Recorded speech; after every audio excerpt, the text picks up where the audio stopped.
मैं doctor D K Singh, assistant professor, department of commerce, government 45वां college Masturi. आज के वीडियो लेक्चर में आप सभी का स्वागत करता हूं। छात्रों, पिछले 2 वीडियो लेक्चर्स में हमने न्यूटन एडवांस डिफरेंसेस मेथड द्वारा विभिन्न क्रियात्मक प्रश्न हल करना सीखा।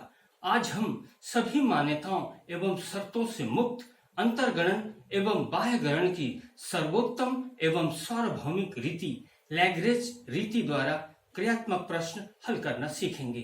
तो चलिए प्रारंभ करते हैं आज का वीडियो लेक्चर। Lagrange method. अंतर्गणन एवं बाह्य गणन की इस रीति का प्रतिपादन फ्रांस के प्रसिद्ध गणितज्ञ जोसेफ लुई लैग्रेंज ने किया था, जिसे उन्हीं के ही नाम से जाना जाता है। यह अंतर्गणन एवं बाह्य गणन की सर्वोत्तम एवं सार्वभौमिक रीति मानी जाती है, क्योंकि स्वतंत्र चल अर्थात x वेरिएबल के मूल्य सामान्य अथवा असामान्य होने पर भी इस रीति का प्रयोग किया जा सकता है। इस प्रकार अंतर्गणन की यह रीति सभी मान्यताओं एवं शर्तों से मुक्त है, अर्थात किसी भी प्रकार के प्रश्न में इस रीति का प्रयोग किया जा सकता है, परंतु इस रीति का प्रयोग वहां किया जाता है जहां द्विपद विस्तार विधि तथा न्यूटन की प्रगामी विधि का प्रयोग न किया जा सकता हो। ऐसे प्रश्न जहां x के पदों में समान अंतर न हो, इस विधि का प्रयोग किया जाता है। प्रक्रिया। लैग्रेंज विधि की गणना क्रिया यद्यपि कुछ जटिल अवश्य है, परंतु यदि कुछ बिंदुओं को ध्यान में रखा जाए तो इसके सूत्र को याद रखना कठिन नहीं होगा। इस रीति के संपूर्ण प्रक्रिया को हम इस प्रकार स्पष्ट कर सकते हैं। पहला, x तथा y श्रेणी के पदों को क्रमशः x0, x1, x2, x3 तथा y0, y1, y2, y3 आदि संकेताक्षरों में व्यक्त किया जाता है, बिल्कुल वैसा ही जैसा कि प्रत्यक्ष द्विपद विस्तार रीति या न्यूटन की प्रगामी अंतर रीति में किया जाता है। दूसरा, x श्रेणी के जिस पद का अंतर्गणन करना है उसे x तथा आश्रित y श्रेणी के जिस मूल्य का अंतर्गणन करना है उसे yx प्रदर्शित करते हैं। तीसरा, इस सूत्र में पंक्तियों की संख्या y के मूल्यों की संख्या पर आधारित होती है, अर्थात यदि चर y के 4 मूल्य ज्ञात हों तो क्रमशः y0, y1, y2 एवं y3 से सांकेतिक किए गए हों तो लैग्रेंज के सूत्र में 4 पंक्तियां लिखी जाएगी और प्रत्येक पंक्ति क्रमशः y0, y1, y2 एवं y3 से प्रारंभ होगी। चौथा, प्रत्येक पंक्ति में अंश न्यूमरेटर तथा हर डिनोमिनेटर होंगे, जिन्हें कोष्टकों में लिखेंगे। इन कोष्टकों की संख्या दिए गए सांकेतिक x की संख्या से 1 कम होगी, अर्थात x0, x1, x2 व x3 के मूल्य दिए गए हैं तो अंश एवं हर में क्रमशः 3-3 कोष्टक या ब्रैकेट होंगे।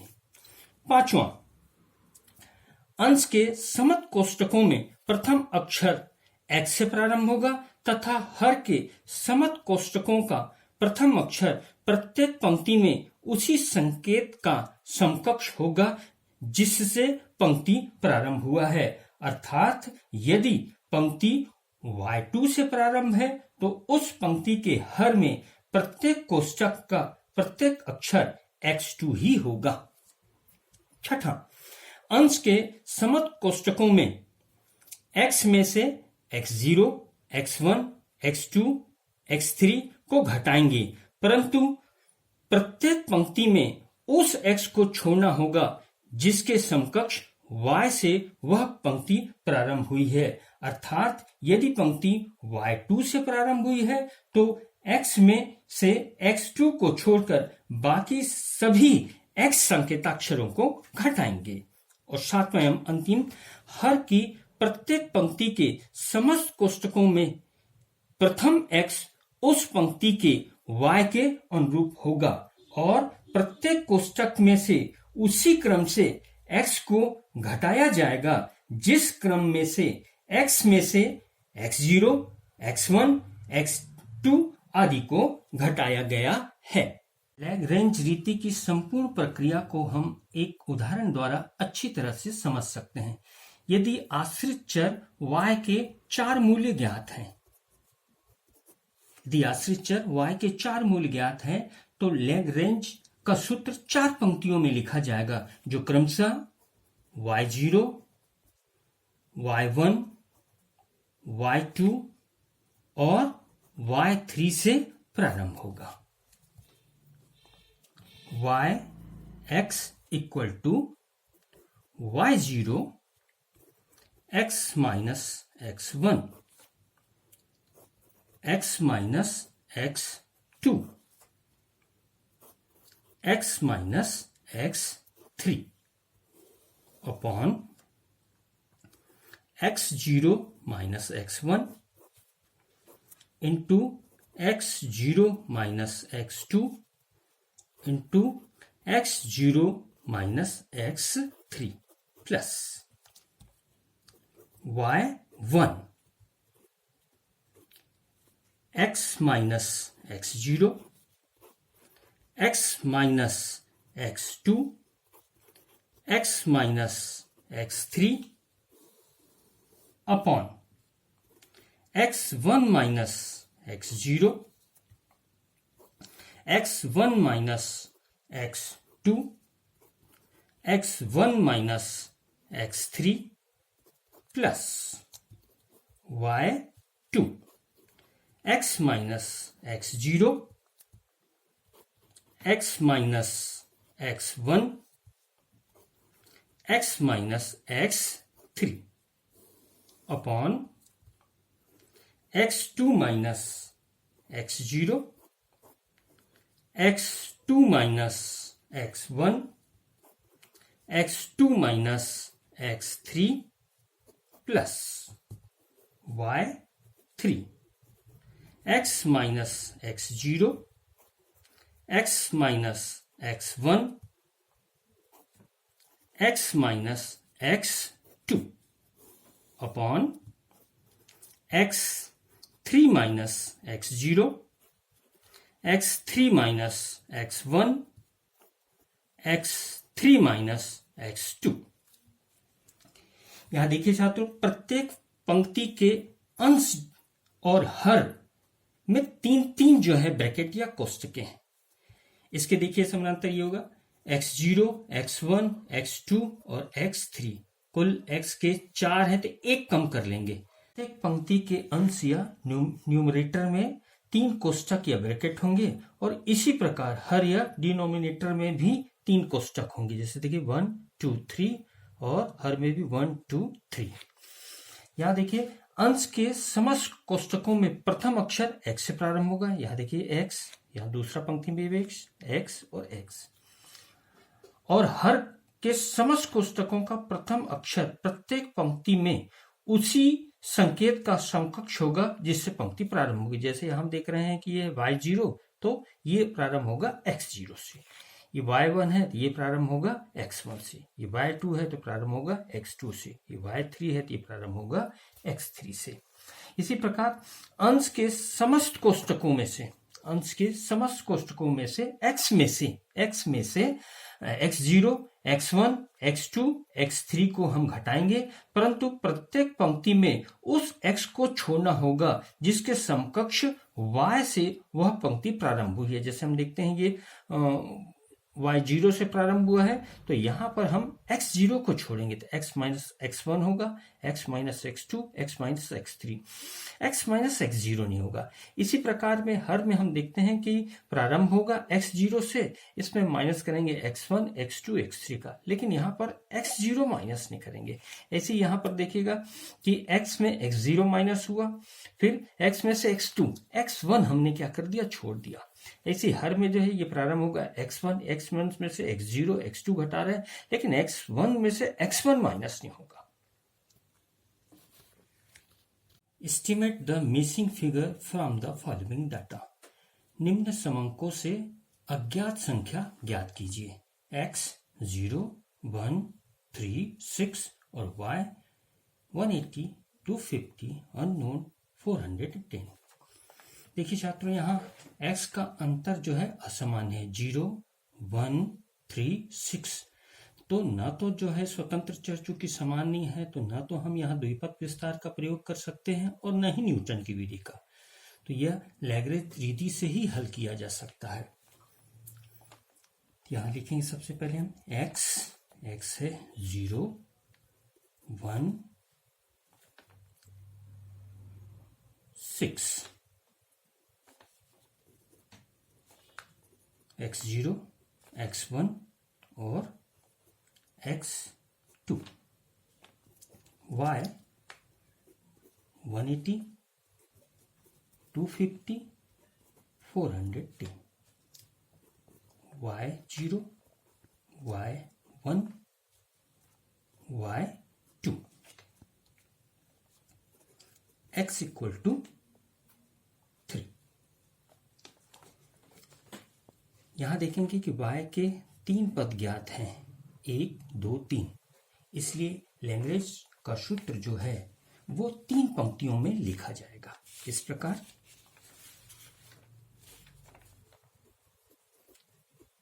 लैग्रेंज का सूत्र,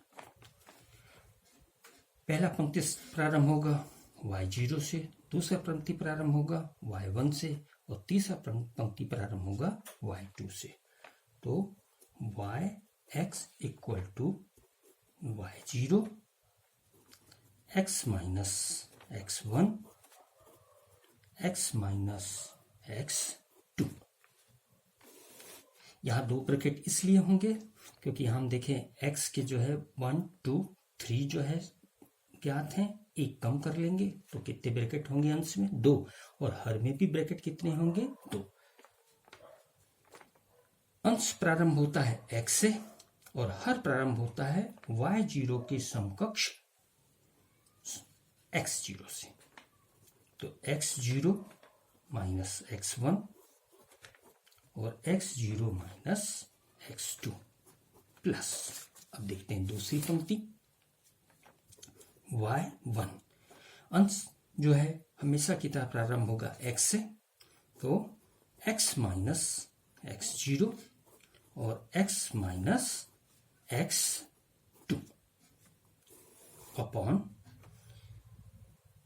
हर जो है प्रारंभ होगा y1 के समानांतर x से, तो वो क्या है, हो जाएगा आपका x1 माइनस x0 और x1 माइनस x2 प्लस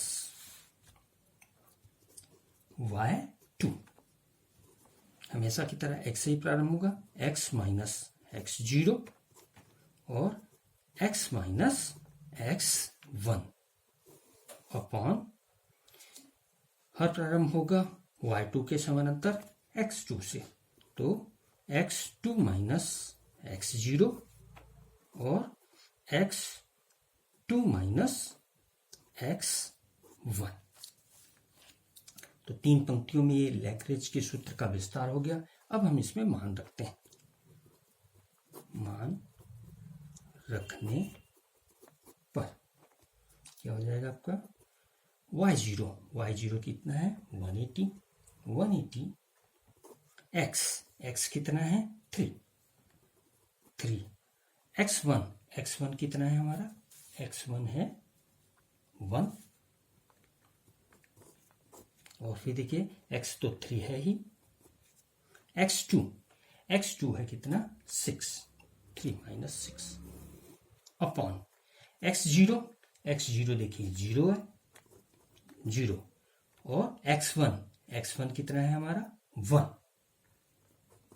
और 0 माइनस 6 प्लस y1 देखिए कितना है 250, तो 250 3 माइनस, अब इधर देखिए 0 कितना है 0 3 माइनस 0 और 3 माइनस यहाँ देखिए कितना है आपका x2। x2 कितना है? x2 है 6। 3 माइनस 6 अपॉन क्या है? x1। x1 कितना है? 1। तो 1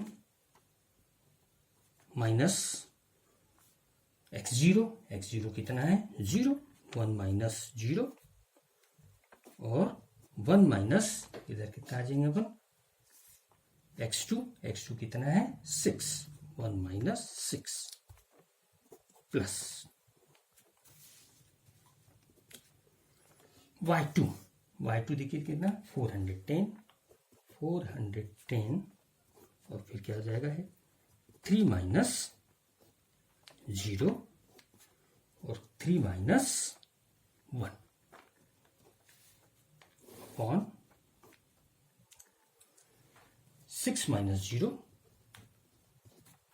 और 6 माइनस 1। x1 कितना है आपका? 1 इक्वल टू 180 इंटू यहाँ देखिए 2। 3 माइनस 1 इक्वल टू 2 और 3 minus 6 equal to -3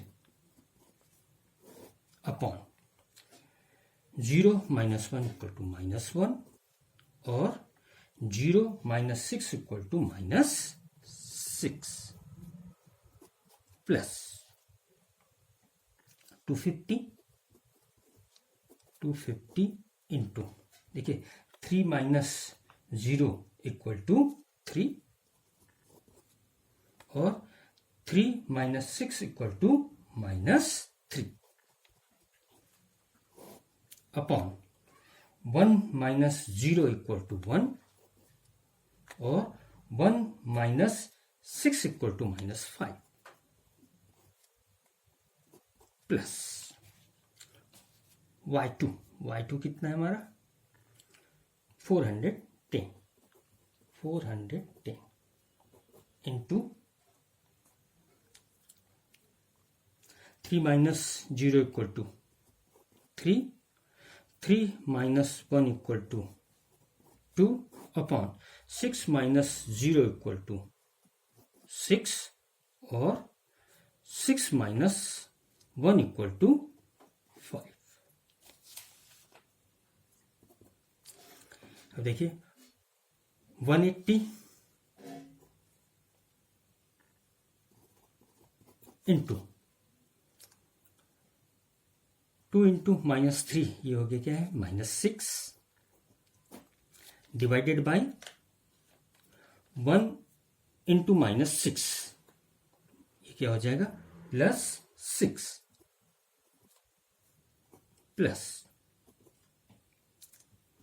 250 into 3 into -3 क्या हो जाएगा? -9 और 1 इंटू -5 ये हो जाएगा -5 प्लस 410 3 इंटू 2 6 और 6 इंटू 5 30।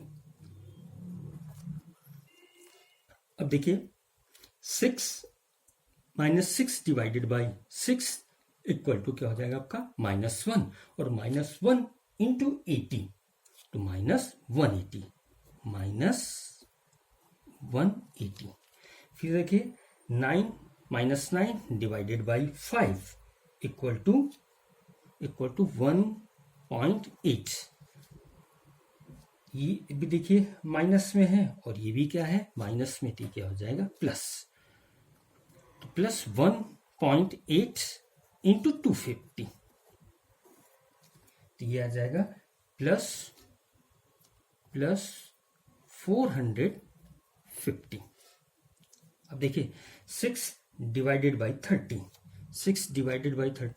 तो 0.2 और मल्टीप्लाई करेंगे अपन 410 से तो 0.2 इंटू 410 ये आ जाएगा प्लस 82। तो क्या हो गया ये 450 प्लस 82 इक्वल टू हो गए 532 माइनस 180 इक्वल टू 350। तो अज्ञात आवृत्ति होगी वो 352। छात्रों, यह था इंटरपोलेशन एंड एक्सट्रापोलेशन विषयों पर 5 वीडियो लेक्चर श्रृंखला का अंतिम भाग। यदि आप इन सभी 5 वीडियो लेक्चर में दिए गए निर्देशों, महत्वपूर्ण बातों तथा गणना विधियों को ध्यान में रखते हुए उच्चतर सांख्यिकी की किसी भी पुस्तक से द्विपद विस्तार रीति, न्यूटन प्रगामी अंतर रीति तथा लैग्रेंज रीति द्वारा अधिक से अधिक क्रियात्मक प्रश्नों को हल करने का अभ्यास या प्रैक्टिस करेंगे तो निश्चित रूप से इस विषय पर आपकी समझ और दक्षता में सिर्फ वृद्धि तो होगी ही, प्रश्न भी शीघ्रता और शुद्धता से हल होंगे। आप सभी को आपके सफल, सुखद एवं उज्जवल भविष्य की शुभकामनाएं।